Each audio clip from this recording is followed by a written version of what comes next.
Hello there, this is Richard from Death and Service, bringing you another video diary.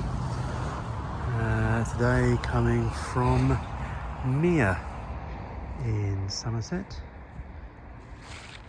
Nicely quiet churchyard, albeit there's a fairly main road going past. 3 First World War burials here in Meare, surprisingly so for a village of its size, but the one I'm going to focus on is this one. This is the last resting place of James Patch. Now, James was born in 1882 and was the third of 4 children, all of whom were boys, to Albert and Jane.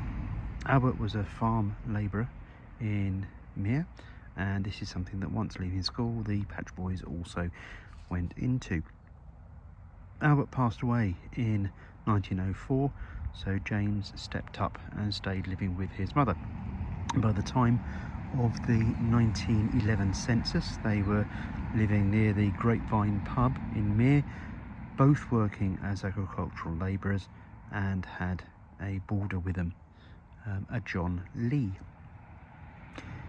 No firm details remain about James's military service, although it is evident that he enlisted in the Devonshire Regiment, and from the Army Register to the Soldiers' Effects, this can be narrowed down to the 7th Infantry Works Company. Whilst his military records are sparse, his name crops up a lot in newspapers around the time of his death, with headlines such as "Mysterious Death of Meare Soldier" cropping up. On the evening of the 25th of March 1917, James was found lying across the tram tracks in Horfield, a suburb to the north of Bristol. He was in a semi-conscious state and was taken to the nearby barracks. He passed away and an inquest was held. Witness statements confirmed that Private Patch was on a tram and had asked the conductress to let him know when they reached the barracks.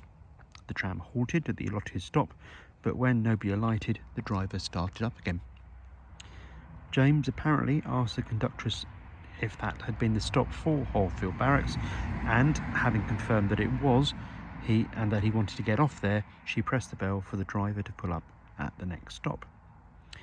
She went back to the top deck of the tram, and it appears that James had decided he couldn't wait for the next stop and jumped off the moving tram.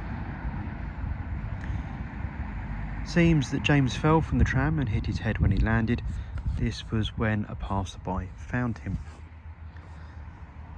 The morning after his fall, the camp doctor identified the extent of James's injury, and he was moved from the barracks to the Royal Infirmary in Bristol. He died an hour after being admitted, having suffered an extensive fracture of the skull. He was 35 years of age.